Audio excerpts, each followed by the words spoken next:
cosmological research she's doing. And actually, Savas was supposed to host Cora, but unfortunately, he couldn't be here. But I must say that although I only met Cora today, I'm fairly impressed by what she's doing in her profile. So she got her PhD, for her bachelor's and master's equivalent in 2005 from University of Buenos Aires. She's originally from Argentina. And then she moved to the States. She got her PhD from University of Chicago in 2011. And then continued with the postdoc at Princeton IAS and further as a Hubble fellow at Harvard. And since 2015, she became an assistant professor at Harvard. Cora has been working on data-driven cosmology. She both analyzes data from experiments and also helps future experiments predicting their sensitivity and optimizing their potential. She worked on Daisy and Sloan, LSST. She also analyzed data from Sloan and Planck satellite. And she's going to talk about mainly her most recent topics, which are mainly inflation, cosmological probes for inflation, and cosmological probes for dark matter. These are the areas which are fairly well represented at Brown, so hopefully many of you will find a strong connection with what Cora is going to talk about. So please welcome Cora.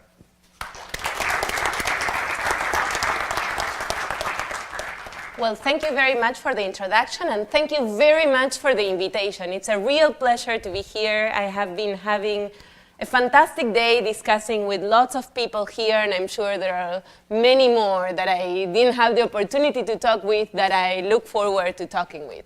So yes, I'm Cora Dvorkin. I'm a professor at Harvard, and today I will be telling you about some new frontiers in cosmology. So here is a roadmap of my talk. I will first give an overview of cosmology and where we stand today. And then I will go on describing some open questions that we have in fundamental physics that we hope to make progress on by using cosmological observables. In particular, I will be tackling two main questions that I have been tackling with my research group at Harvard. The first one, which is the first part of the talk, will be based on some work that we have been doing on the physics that seeded the first structures in the universe. So our question is, what is the physics that seeds the first structures in the universe? I will introduce a general method that we developed in order to probe the shape of the inflationary potential from CMB observations. And then I will go on and talk about the imprints of new possible degrees of freedom that could be there during inflation and how we can learn about them by using large-scale structure observables. In the second part of the talk, I will touch upon another open question that we have in fundamental physics, which is the particle nature of dark matter. And here I divided the talk. I will be basically talking about some new research that my group and I have been doing on dark matter on small scales, learning about dark matter through strong gravitational lensing. And I will give you some example. I have been also working on probing dark matter interactions at large scales using CMB and large-scale structure observables along many years, but here's, because of a matter of time, I'll just give you one example of an upcoming paper that we are having. And I will end with conclusions and future directions. Okay, so this figure over here represents 13.8 billion years of the universe. As we all know, the universe began as a hot and dense plasma of particles in thermal equilibrium. And since then, it expanded and cooled. And many different processes, physical processes, happen along the way. Some of them we know very well. For example, we know that we had neutrino decoupling about a second after the Big Bang. We have the formation of the very first light elements about half a minute after the Big Bang. At redshift of about 1100, protons and electrons recombine into hydrogen in a period that we know as recombination. And since then, photons mainly free stream toward us. until redshift of about 10 to 20 when radiation from the first stars and quasars reionize the universe in a period that we know as reionization, and about 7% of these photons rescatter. So today we observe these photons at microwave frequencies and at a temperature of about 2.7 Kelvin. And I will be showing you how we can use these photons in order to understand other questions, other physical processes that we yet don't understand, for example, the period of inflation, and try to shed light on some of these questions. Okay, so here is a snapshot of the very early universe. So what we observe today is these photons these photons fluctuations at different positions in the sky. And by measuring the statistical properties of these temperature fluctuations, we can infer the physics from the very early universe. So we have learned that these temperature fluctuations are Gaussian at first order, and they have a temperature of about 100 microkelvin. So what we observe today is these temperature fluctuations of the photons at different positions in the sky. And what we can do is, what we can do here is to make a spherical harmonic decomposition, okay, a Fourier decomposition in 2D of these temperature fluctuations. And by computing the 2-point function of these spherical harmonic coefficients over here, we can compute the temperature power spectrum, or the square amplitude of these temperature fluctuations. Now, the temperature power spectrum has been predicted and measured with great accuracy over the last decades. I'm showing here a plot of the temperature fluctuation square, the temperature power spectrum, as a function of angular scale in the sky or multiple moments, okay? So these scales over here corresponds to large angular scales, and these scales over here corresponds to small angular scales. We can think about these as low multiples and large multiples in the spherical harmonic decomposition. The structure of these acoustic peaks carries the information of acoustic oscillations in the photon-baryon plasma at the time of recombination. In red here, I'm showing you data from the Planck satellite, and in green, I'm showing you the best fit model that fits this data. And this model works very well, you can see here, but we make some assumptions in order to use this model. There are some assumptions being made for this model, and in this talk, I will test some of these assumptions. So here's where we stand in cosmology today. We have a standard model of cosmology known as lambda CDM. We have a homogeneous background, and we know the parameters, we have measured the parameters of this background quite well. We have learned that we have approximately 5% of baryonic matter, approximately 27% of cold dark matter, 68% of dark energy. On top of that, we have perturbations, and we have measured the parameters of these perturbations very well. We have learned that these perturbations are nearly scale invariant and approximately Gaussian. So we made a lot of progress in measuring all of these parameters very, very well. However, big questions remain. What is the lambda of our lambda CDM standard model of cosmology? What is dark energy? What is the source of cosmic acceleration? And what is CDM of our lambda CDM standard model of cosmology? What is the particle nature of dark matter?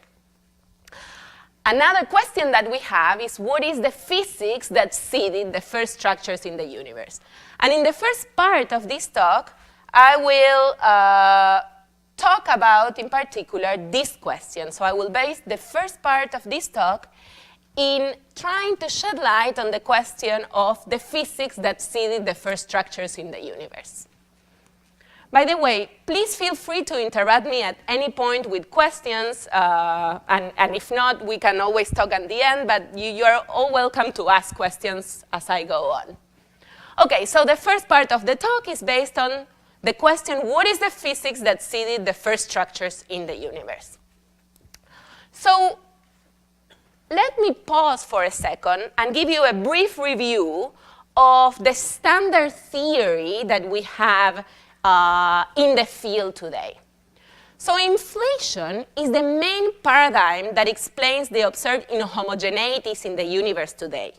It was first proposed by Alan Guth in 1981. It's a period of accelerated expansion, and it explains why the universe is approximately homogeneous and spatially flat. So the condition of being a period of accelerated expansion implies that it is sourced, if I write down the Einstein equations, implies that it is sourced by a component of negative pressure. So the question is, what is this component of negative pressure that is driving inflation? What causes inflation? And in the very simplest models, this component can be taken to be a scalar field, okay, known as the inflaton field. So in the simplest models, there is an inflaton field slowly rolling down the potential. The equations of the background, the evolution equations of this inflaton field, are given by the following equations, where this is the expansion rate of the universe, and this is the energy density of the inflaton field given by its kinetic energy and its potential energy. I'm writing the simplest model here. And note that the Hubble expansion, or the expansion rate of the universe, appears as a source of friction in the evolution equations of this inflaton field. So what happens is that while the inflaton is slowly rolling down the potential, the comoving horizon is decreasing, and different modes of the field cross the horizon. So when a mode of the field crosses the horizon, a perturbation is frozen at a certain scale. Okay? So we can take the 2-point function of this perturbation, known as the initial curvature perturbation, and compute what is known as the initial curvature power spectrum.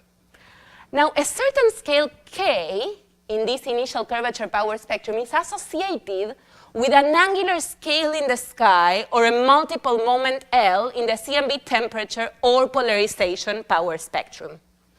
So what happens is that at later and later times, smaller and smaller scales cross the horizon. So we can, in making measurements at different angular scales in the CMB temperature and polarization power spectrum, we can probe different areas in the inflationary potential. So here we will be making a link between our observable here, the CMB temperature and polarization power spectrum, and making a link to different areas in the inflationary potential. So the goal in the first part of the talk will be to shed light on the physics of inflation by using CMB observations. Okay? So inflation is a theory. So I have to assume that inflation took place. Now, assuming inflation took place, what can we learn about it? So we can ask different questions, and here I just wrote some of the questions that I have been working on. So for example, we can ask, what is the shape of the inflationary potential? Are there additional degrees of freedom? Is there only one field or many fields? Were there other particles during inflation? What is the energy scale of inflation? And how far did the field travel? Did it travel a sub-Planckian or a super-Planckian distance in field space? So in particular, for this talk, I will be basing my talk in the first two questions, although I did work on the last two questions, that would be already another talk. So I will be talking about these two questions over here. So now I will start telling you about some research that I have been doing with my group in order to probe the shape of the inflationary potential. So this is what is commonly done in the literature. People start, in general, in the literature, it's very common to start from a specific model of inflation. Once I have a specific model for the inflationary potential, I can go on, solve the evolution equations, solve the equations of motion of the k modes of the inflaton field, known as the Mukhanov-Sasaki equations, compute the initial curvature power spectrum.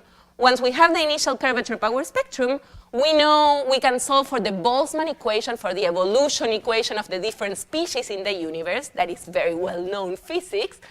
Some of it is not so well-known, but in general it's very precise.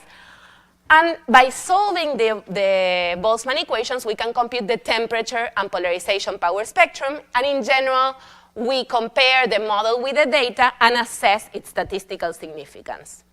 Here in this talk, I will be showing you some work that we did in order to reverse engineer and instead start from the observables, the CMB temperature and polarization power spectra, and from there impose constraints on the shape of the inflationary potential.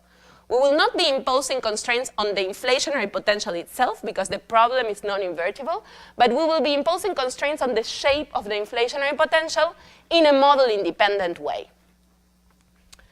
Now, to give you a little bit of a background, in general, the slow roll approximation is an approximation that is made in the field, and it's commonly used for inflationary models where the scalar field potential is sufficiently flat and slowly varying. Now, this obviously leads to curvature power spectra that are featureless and nearly scale invariant, and this is not necessarily the case. In fact, there is some space in the data for having features or oscillations in the inflationary potential. So in order to allow for more general models of inflation, back in the day I worked on a general formalism called the generalized slow roll approximation that allowed for features in the inflationary potential that could give rise to order unity deviation from slow roll in the curvature power spectrum. So under this general formalism, the curvature power spectrum depends on a single source function responsible for the observable features. This is one of the only equations that I will be showing you in this talk, and the reason why I'm showing you the message that I want you to get from this equation is that I can write the curvature power spectrum in terms of a single and unknown function. This g prime over here is what I will be calling our source function, and the rest are known functions, okay? W and x are tabulated known functions that come from making a green function approximation. Now, a nice property of this source function is that it's simply related to the local slope and curvature of the inflationary potential in the same way that tilt is in the case of standard slow roll.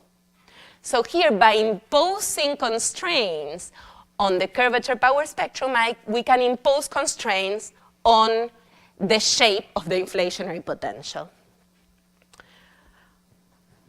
So we will reverse engineer, and we will start from the observables and do the inverse problem of trying to have constraints on the shape of the inflationary potential. For this, we will use a principal component decomposition of the source function, where these principal components are principal components of the covariance matrix of perturbations of the source function around the smooth model. Okay? So this is a basis that we use for a complete representation of the observable properties of the source function that are observable given the data, it's complete given the data that we are using. So here we express the source function as this constant part plus this other part over here, where these are the eigenfunctions or principal components, or these are the amplitudes of these principal components. So when these amplitudes are set to 0, we have the case of standard slow roll. If we detect this deviation of these amplitudes different from 0, we would be probing deviations from slow roll. So a nice property of these principal components is that they are defined a priori from the covariance matrix. So in using them, we avoid possible a posteriori biases when looking at specific signatures in the data. So this is the nice property of principal components in general. They are ranked in order of observability here. So the first one is the best measured principal components. The second one is the second best measurement, and so on. And they're very easy to interpret, okay? Non-zero values here represent deviations from slow roll and power law spectrum. So I'm showing you here results that came up in a paper that we have last year. This work was led by my excellent graduate student, Georges Ovied at Harvard. So here we use Planck 2015 data. So we use temperature and LFI polarization data. And what we saw is that 2 principal components out of 20 that we use deviate from 0 at the 99% confidence level. I'm not quoting any significance other than just telling you the raw numbers over here. So this is what we saw. We also saw, so here I'm showing you the probability distribution function of these principal components that came after doing a Markov chain Monte Carlo likelihood analysis with the 20 principal components plus the 6 standard lambda CDM cosmological parameters. So here you can see the 0 values, and here you can see deviations from 0 at more than 99%, or at the 99%, sorry, confidence level. And we understand these deviations as coming from a suppression in power at large scales in the curvature power spectrum. And this is a suppression that the Planck collaboration also saw in the release of their data. So you can see here deviation from slow roll of the source function, and you can see how the constant line corresponds to the case of slow roll, and we see here a suppression in power that corresponds to a suppression at scales of about 4 times 10 to the minus 3 inverse megaparsec, roughly speaking. Okay, so this is a deviation that the Planck collaboration also saw, but now we're making the link to inflation. We can see the same thing, but in an observable that is, well, it's not an observable, but in a physical function that is closer to the observable, which is the curvature power spectrum. We can see here the shades correspond to 68 and 95% confidence level limits. And we can see a deviation from the power law spectrum in dashed line over here at very large scales. Okay? And this is something that the Planck collaboration pointed out in a slightly different way. Now, even if you're completely uninterested in inflation and in the physics of inflation and you don't care about it, you should care about the shape of the initial conditions if you care, for example, about the value of the Hubble constant. There is a very well-known tension between the Hubble constant inferred from CMB and the Hubble constant that is measured from direct observations from supernovae. So there is, at this point, there is a more than 3 sigma tension, and people yet don't understand, don't know if this is due to systematics on the CMB side, on the supernovae side, or is due to new physics, for example, an extra neutrino, or some other new physics. So what we did in this work is first to reproduce claims that were made about the Planck data, that if you divide the Planck data at scales that are multiples less than 1,000, if you compare multiples, the Hubble constant that you get from multiples less than 1,000 or from all multiples, you get a tension between the Hubble expansion rate inferred from the 2 data sets, okay? So if you divide the same data set in 2, you get a tension, and this is depicted in the red line over here and the black line over here. Now, if you allow for a general inflationary model, then if you consider the L less than 1,000 part of the data, of course, your error bars increase because you're adding 20 principal components, but also you can see that lower values of the Hubble expansion rate are now allowed. So local cosmological inferences depend on the assumptions of the CDM model, and in particular of the form of the inflationary potential. So allowing for features in the inflationary potential can fit better the suppression in power at large scales at the expense of making the Hubble constant have a smaller value. Now, a question that we are working on at the moment, and these are plots in progress from a paper that is about to appear, that is again led by Georges, and we are doing it in collaboration with Wayne Hu, Chen Heinrich, and Vinicius Miranda, is Okay, since we are considering CMB E-modes polarization, we should take into account confusion that may come from a complex ionization history. Reionization has a direct impact on the large scales of CMB E-mode polarization. So since we are studying features in the inflationary potential coming from large-scale temperature and polarization, we should assess the source of confusion coming from reionization. And so for this work, not only we did a general description of the inflationary model, but we are now also doing a principal component decomposition of the ionization history, of the level of the free electron fraction after reionization. And what we are seeing over here is that this sharp suppression gets a little bit sharper when we add reionization freedom, but not so much. So in general, they're pretty independent from each other, these two. And also, what we are seeing is, in contradiction to the results published by the Planck collaboration, we are seeing a 95% confidence level value of tau greater than 0 at redshift greater than 15. So the Planck collaboration uses a step function as the fiducial model for the ionization history.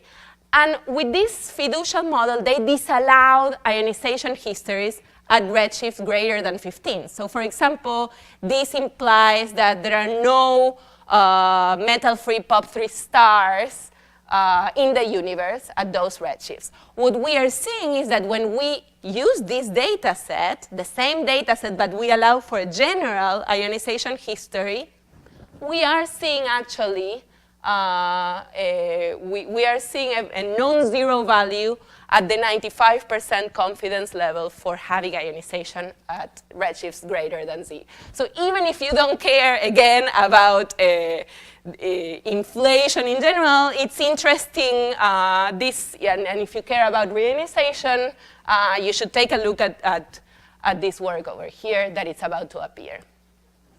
There was a question. Yes? So I was curious, when you compare the Hubble constant, Yes. value of the Hubble constant, do you also use SPT pole data for any time, or only Planck? We only use Planck data. Because there's also tension between the data sets. Of course, they're doing different things, different ways. But, so even SPT pole doesn't agree with Planck, if I understand correctly. So can you shed light on that? With which value of Planck? So there is a recent paper on SPT claiming a different value of Planck. So what than Planck, but what we wanted to assess is the internal inconsistency of Planck. We didn't use SPT pole data, and it would be interesting to use it, but yeah. So Planck isn't consistent with it? Well, it's not clear at the moment because Planck, this is also not claimed to be inconsistent. This is claimed to be, this is claimed to be, to have some consistency at the level of simulation. So the Planck collaboration has revisited the claims in Addison et al.,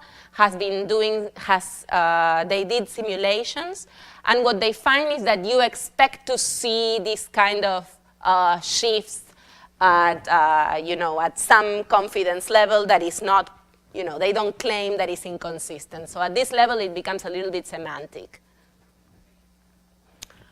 Okay, so another question that I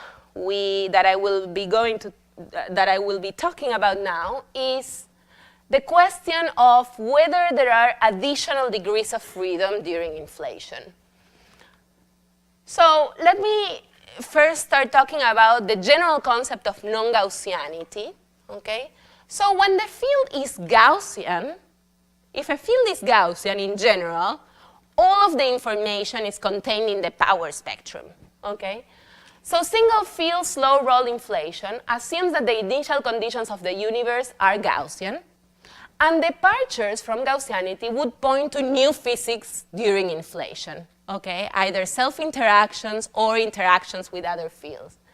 So again, when a field is Gaussian, the information is completely described by the two-point function. Now, when the field is non-Gaussian, other n-point functions become non-zero, and in particular, we can look at the three-point correlation function or the bispectrum in Fourier space. Okay, so here I'm writing the three-point function in Fourier space, and this quantity over here is what we call the bispectrum. Now, a model that has been studied a lot in recent years is the so-called local model. The local model is a very simple model in which you can make a Taylor expansion of the inflaton field. Okay, so here you have a first-order term and the inflaton field squared. This amplitude FNL over here represents the amplitude of the amplitude of the non-Gaussianity. So in this particular model, the signal peaks in the so-called squeeze configuration. So the squeeze configuration over here, since we are talking about the bispectrum, we now have three wave numbers that corresponds to the three inflaton perturbations, and the squeeze configuration corresponds to one of the wave numbers being much smaller than the other two. Okay, so we have a long wavelength mode modulating a short wavelength mode power spectrum. Now, Planck has, and we can write under this model the bispectrum in this general way when you can factor out two power spectra times this FNL constant, which measures the level of non-Gaussianity. Planck has looked at this. It has looked at the different triangular configurations, and they have found a result consistent with zero. Now, this particular model is interesting because under this scenario, a non-zero value of FNL could potentially rule out single field inflation.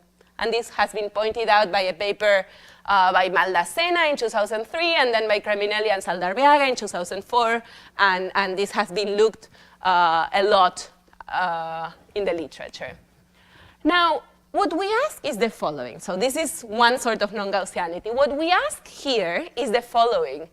If there were additional particles during inflation, could we learn about their physical properties, for example, their mass and spin, by using large-scale structure observables? So this is our question. And we look at so these extra particles are particles that are spontaneously created in an expanding space-time, okay? So they decay away after inflation, so they cannot be directly observed in the late universe. And instead, what happens with them is that they leave an imprint in the curvature perturbations, and their signature is now encoded in different shapes of non-Gaussianity. Okay, so they are the inner leg of a three-point function. So these are virtual particles, and so we can hope to detect their imprint on the bispectrum, for example. So these new particles leave an imprint, as I said, on the curvature perturbation, and in particular on the three-point correlation function. And the nice property of these particles, and this has been pointed out first in a paper by Arkani Hamed and Maldacena. It has been pointed out for the scalar case in a paper by Chen and Wang, and then there were other papers. But a nice imprint of these particles is that the mass of these particles generates oscillations in K-space, and the spin of the particles, so Maldacena and Arkani Hamed pointed out that the spin of the particles imprint a clear angular dependence on the sky that is proportional to Legendre polynomial of order S, where S is the spin of the particle, in the squeeze limit configuration, okay? So if you had a particle of spin 3, you would expect to have a bispectrum that is proportional to the Legendre polynomial of order 3. Now, the question that we ask is, okay, so can we use galaxy surveys to improve constraints on angular dependent FNL scenarios in the same way galaxy surveys have been used to try to impose, to improve constraints for the constant FNL case that I just showed you. And so last year, we worked first with my postdoc, Asadek Moradimashadis-Ga. We worked on the imprint on the galaxy bias of these kind of particles.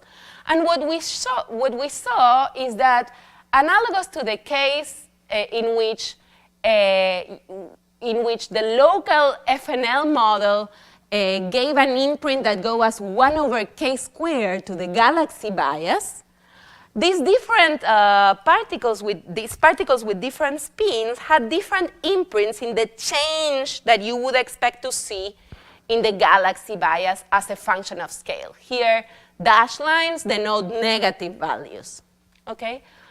Here in this work, we account for loop contributions to the power spectrum due to gravitational evolution and higher order derivatives. Mostly what we saw is that even though we see a signal, the signal is pretty weak in the galaxy bias. By the way, the galaxy bias is the quantity that relates the galaxy density to the matter density. We are thinking that matter fluctuations follow galaxy fluctuations, okay? And the constant of proportionality between the two is what I call galaxy bias. Now, in general, this signal is pretty weak. This is what we saw in this work. So because of different technical reasons, and so what we decided to do is to look at more directly the galaxy 3-point function, or galaxy bispectrum in Fourier space. So we joined all our forces. These are my 3 postdocs. We worked together, the 4 of us, Asadeh, Hayden Lee, and Julian Munoz, in order to look at the effect of these particles in the galaxy bispectrum. So as they leave a non-vanishing primordial bispectrum, we expect that they would leave a non-vanishing galaxy bispectrum. Okay, so first of all, we went beyond the paper of Maldacena and Arkani Hamed by building a new template that accounts for all possible triangle configurations, not only the squeeze limit, but all possible triangle configurations, because we wanted to capture all the signal. We didn't want to lose any of this signal. And another part of this work was to model the galaxy bispectrum. For this, we used tree-level perturbation. We accounted for redshift space distortions. We don't see galaxies in real space. We see galaxies in redshift space, and the position, the distribution of these galaxies is blurred because of velocities of the galaxies. And we also accounted for the Alcock-Pochinski effect that arises when our fiducial cosmology is not exactly the same as the true cosmology. So these are our results. We did forecast for next generation spectroscopic galaxy surveys, Euclid and DESI. Unfortunately, the photometric surveys like LSST are not very well suited for this kind of studies. But because you need very, very precise measurements of the redshift, these are our forecasts. So what we saw is this, so we varied all possible cosmological parameters. We modeled the biases we modeled the biases up to second order. And what we saw is that these surveys could potentially be sensitive to any primordial non-Gaussianity for the particles that we consider. We consider particles to start with of spin 2, 3, and 4. And what we saw is that these surveys could be sensitive to any primordial non-Gaussianity with an amplitude larger than FNL equal 1. Why I say potentially? Because we did a tree-level perturbation calculation. We need to account for more and more loops in order to be completely sure that, that this calculation will match reality. This was a first approach, and we saw that this was giving us an optimistic result. if you generally ask the question, how do the power spectrum compare with the bispectrum? Here I'm showing you only the comparison for the local case, because that's a question that I had all along this project. And these are the results. In general, so the bispectrum is shown, these are the 1 sigma contours. The bispectrum is shown in orange, and the power spectrum is shown in blue.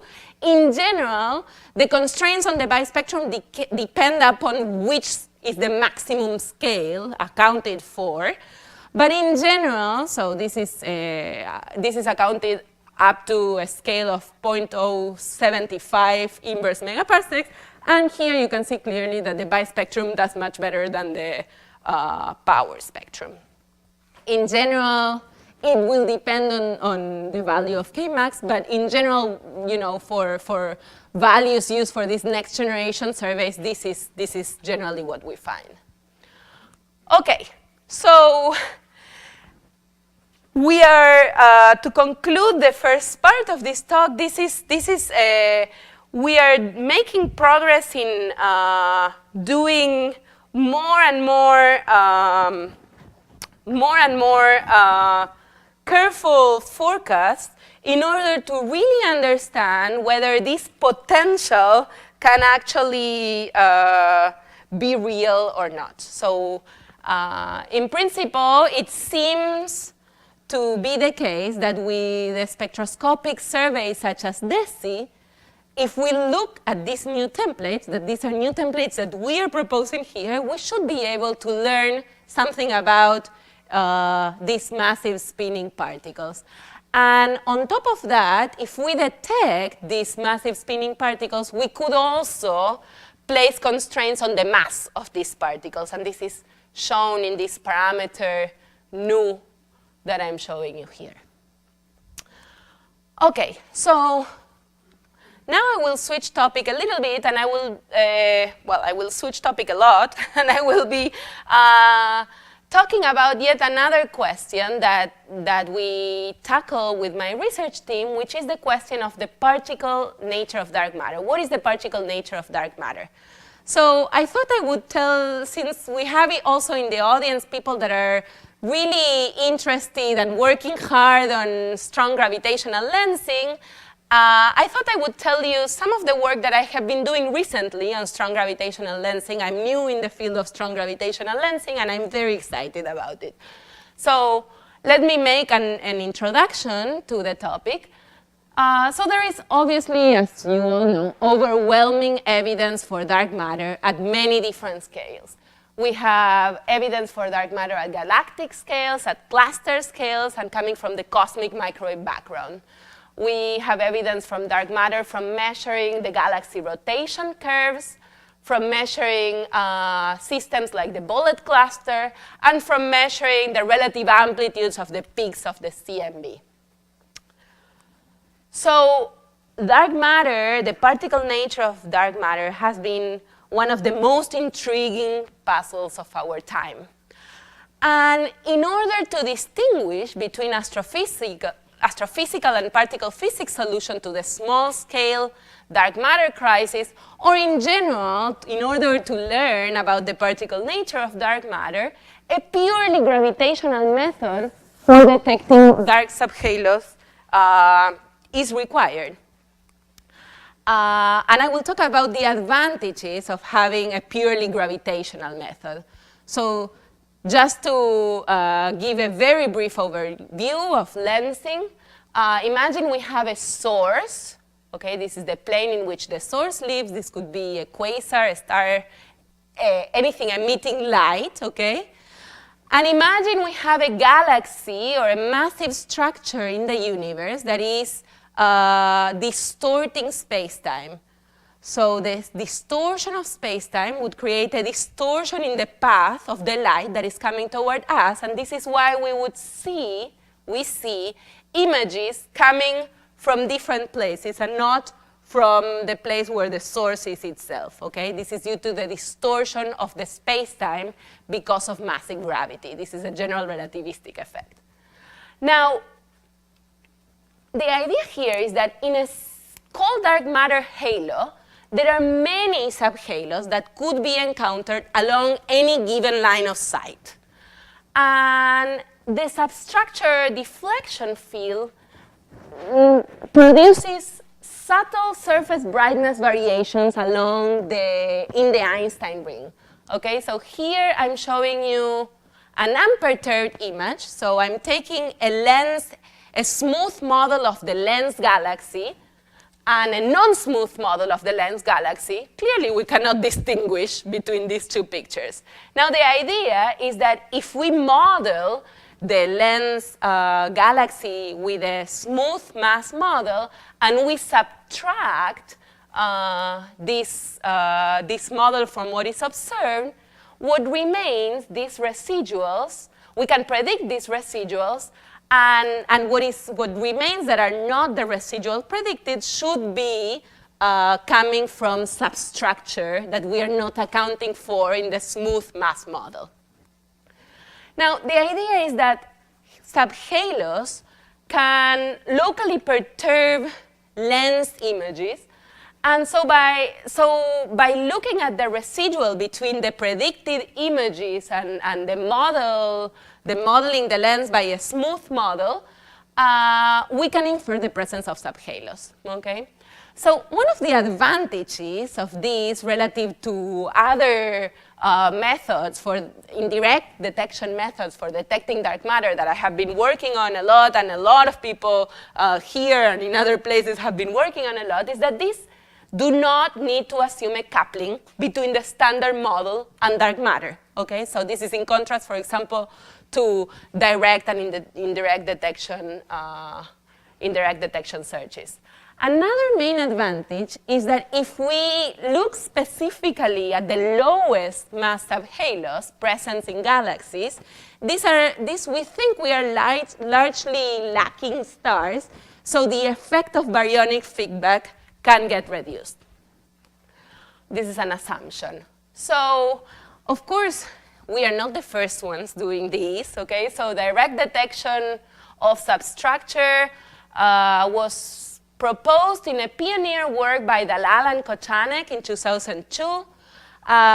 There have been direct substructure detections, for example, Simona Veghetti found evidence for a substructure of 10 to the 8 solar masses. There was a paper in Nature in 2012, and there have been particular observations of particular systems of substructure. Now, a different approach is to look at this problem in a statistical way, okay? So we expect to have a much more numerous population of lower mass subhalos. And it has been pointed out already before us, for example, in a paper by Hesave et al. In 2016, that we could look at the statistics of the convergence field in order to statistically detect this substructure. The convergence field, for the ones outside in the field, corresponds to the adimensional surface mass density. It's the surface mass density in units of the critical density that depends on the geometry of the problem. Okay? So I started working on this 2 years ago.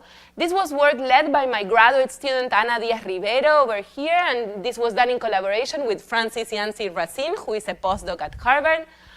So what we did is to develop a general formalism to study the endpoint correlation function of the convergent field from first principle. So we borrowed the formalism that is already used, very well used in the field, the formalism that comes from halo model, but now in order to make this calculation for the subhalo statistics. We modeled the convergence field as a fluctuation field superimposed on the smoothly varying background. And we made it depend on different quantities, the position, the mass, and some other intrinsic properties of the subhalo. So these are our results. What we saw is, these are the results of our analysis. First, we started with a truncated NFW subhalo population. The truncated NFW, this is the density as a function of scale. The truncated NFW is shown here in blue, okay? This is This can be used, for example, for a CDM scenario. What we saw is that the power spectrum of the convergence field mainly depends on three quantities. Okay? At the very large scales over here, we have a low K amplitude that is pretty flat. And it's pretty flat because at the very large scales, we see all the subhalos like point masses. And if we make a Fourier, if we compute the convergence power spectrum for point masses, we get a constant. Okay? So this is the low K amplitude. Then we see that there is a departure from constant. The departure starts at the truncation scale. This departure starts at the largest scales in the problem that happens to be around the truncation radius. And after that, we can see an inner density slope. We can see an asymptotic slope for the smallest scales in the problem that corresponds to the scale radius of the problem. We can see an asymptotic slope that is probing the inner density. Okay? This corresponds to the small scales. And this slope is probing the inner density. So this slope, for example, in the case of the truncated NFW, goes as 1 over k to the 4, okay, because we are making the Fourier transform of the density profile that goes as 1 over r. So we are making the Fourier transform, and we get a slope that goes as 1 over k to the 4. Now, this will depend on the inner density profile of different dark matter scenarios. Now, something to take a look at here, I want you to focus on the scales. We are talking about inverse kiloparsec scales over here. This inner slope really corresponds to very, very small scales. I'm talking about 10 to 100 parsecs, okay? These are very, very small scales, so it's very hard to measure. But in principle, for example, now we took a case of SIDM, self-interacting dark matter, that in general produces a core in the density profile. So we took a Burckhardt profile in order to represent this core. We can see this Burckhardt profile over here and the truncated NFW that corresponds to the CDM scenario over here. The difference that we see, so this slope corresponds to the Burckhardt profile, and this slope goes as 1 over k to the 8th. So in principle, we can distinguish between different dark matter scenarios that could, so we have in principle a probe of dark matter microphysics, but in order to make this observation, we should be able to make this observation at very, very small scales.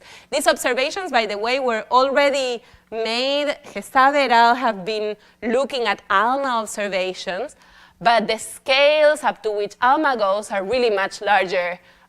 So there is no possible way at the moment with the cycles that we can see. There is no way of seeing these smaller scales. But in principle, it's interesting to think whether it's possible or not. And I don't have an answer yet to this. OK, so we are working on simulations on this and thinking about many different physical processes that can happen that we didn't take into account. But in principle, substructure lensing allows the study of small-scale dark matter substructure that may hold key information about dark matter physics. So in the last 5 minutes, I want to, and actually I have 2 more slides. I want to tell you, since there are a lot of members of, there are members of some dark matter experiments here who are looking at WIMPs, and their experiments in general go up to a GeV scale. I want to show you the complementarity that we can have by trying to impose constraints on dark matter looking at, for example, cosmological observations. So I will skip this. In general, of course, there are many efforts trying to address the particle nature of dark matter, many direct detection searches, many indirect detection searches, and we should keep an open mind to the possibility of dark matter being something else than a WIMP. So with my research group, we have been addressing different dark matter scenarios, going beyond the WIM scenario, also within the WIM scenario, but here I will show you an example of going beyond the WIM scenario. In particular, with my student Linda Xu and Andrew Child, who is another student at Harvard, we have been working on a paper that is about to appear on constraints coming on general dark matter scenarios in which dark matter strongly scatters with baryons, and we allow dark matter to be light. And with light, I mean sub-GeV scales, okay? Our analysis is still non-relativistic, so our constraints only go up to an MeV scale in which this analysis breaks at redshift of about 10 to the 9, where we start evolving the equations. So here are our results. I'm comparing, we generally consider a general scenario in which the scattering cross-section goes as the relative velocity between dark matter and baryons to a power of n. So n equals 0 is the typical case, for example, for direct detection experiments. N equal -4 is another case in which is called milli-charged dark matter, in which dark matter can have a fractional charge. I'm showing you here, we did a Markov chain Monte Carlo likelihood analysis for different masses, for 10 GeV, 1 GeV, 10 MeV, and we have an extrapolation that works very well with our results, and we can do this extrapolation up to MeV.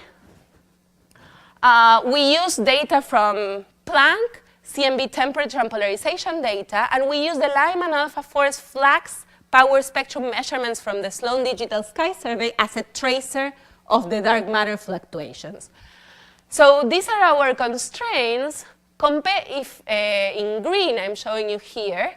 So if we compare them to the constraints coming from LUX and super CDMs, we can see that this is pretty complementary. Okay, we can go up to much lighter masses over here. Of course, these kind of scenarios would not be seen by direct detection searches such as LUX and CDM and super CDMS, and this is because the scattering is so strong that after many scattering, the particles would thermalize before reaching ground level, so they would reach the detector with very low kinetic energy. But these are our constraints over here. And for the case, for example, we did many cases. I'm showing you some comparisons over here that I thought may be of your interest. For the case of milli-charged dark matter, our work corresponds to this band over here. I would call it pink, but they are all kind of pink. So this band over here, which is violet, I don't know. And this is how it compares with other constraints coming from, for example, overclosure of the universe, stellar evolution, measurements of n effective, etc. Okay, so to conclude, right on time, the conclusion of the first part. So in the first part of my talk, I introduce a general formalism to that we developed to probe the shape of the inflationary potential by using CMB observations, not only from temperature, but also from polarization. I showed you that it's important to take into account confusion from late-time universe, for example, reionization. I showed you how this can have implications for late-time observables, such as the Hubble expansion rate, that it's a cosmological observable that has been in the eye of all of us because of the well-known tension. And then we talked about how we can use the large-scale structure of the universe, in particular the galaxy distributions, in order to learn about possible particles that could be there in the very early universe with mass and different spins. And in the second part of the talk, we talked about the particle nature of dark matter. And I showed you some work that we have been doing with my research group at Harvard on trying to understand the particle nature of dark matter in different ways, at the very small subgalactic scales by using strong gravitational lensing, And this is in this way we can be pretty model independent. And going to particular scenarios, for example, a strong dark matter baryon scattering, we can use cosmological observables, and in fact we can be complementary to direct detection searches. So hopefully we should continue looking off the beaten track, and eventually we will learn about the particle nature of dark matter, hopefully soon. Thank you.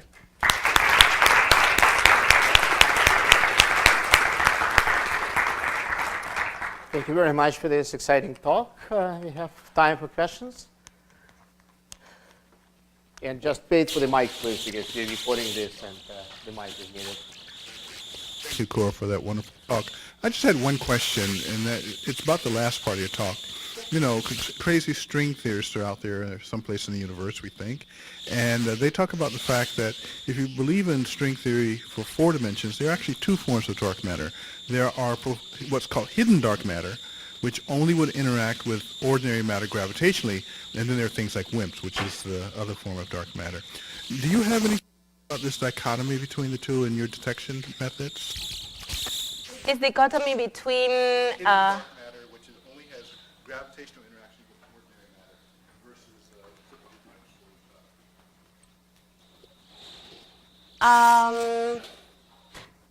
right. I don't, so that would be, last part of the talk, you mean with using strong gravitational lensing. Well, in principle, we should take a look, so for WIMPs, for example, so basically the substructure detection really very strongly depends on the intrinsic properties of subhalos and how they are modified with the different dark matter scenarios. So for CDM, for example, or for WIMPs, we know that we can apply truncated NFW profile, and we have a prediction for the convergence field. What we should study, which I don't know, the answer to that question is what kind of density profile would be generated with, if any, different. If the density profile is not different from the WIMP case, from this hidden sector, then I don't think there could be a difference in the convergence field. Other questions?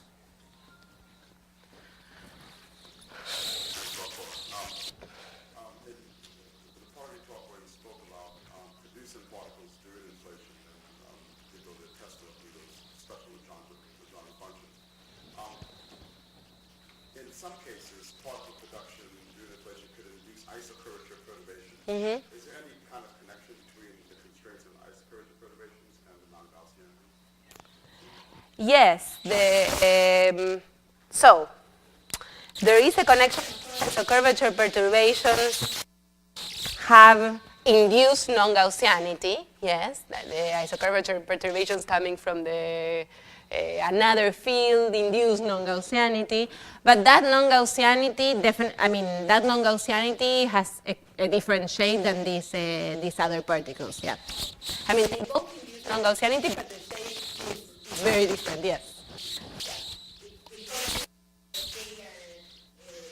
Basically, so the constant FNL scenario would be mapped to these isocurvature perturbations. Yeah.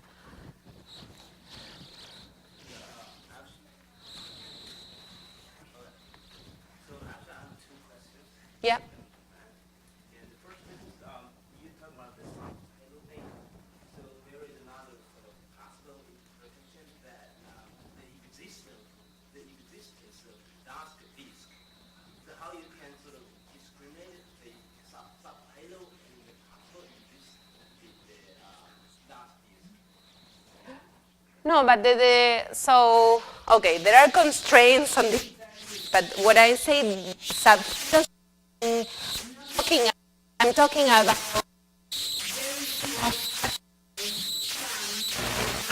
that are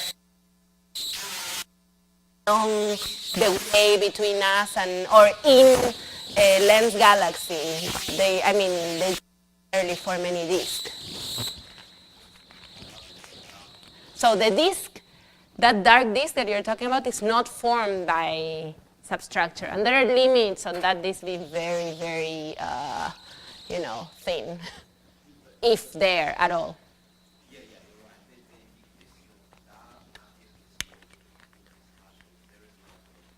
I don't see a connection between the subhalos and the dark disk. The disk, if there, would not come from dark subhalos.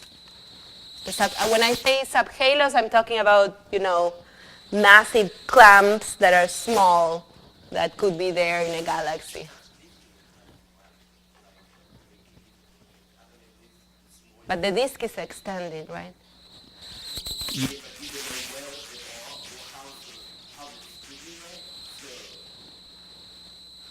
No, I don't see the connection. Jan, you want to? Yeah, we should take this offline. I think I can send some money. Maybe time for one last question? Anybody? Dave?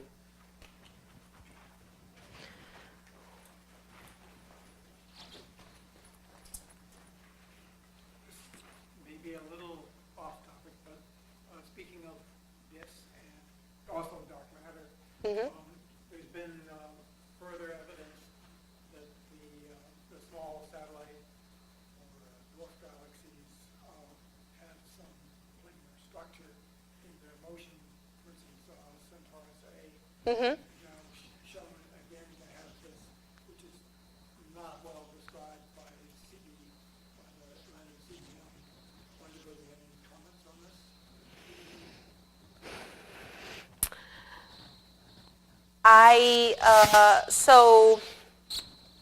First of all, the first comment is that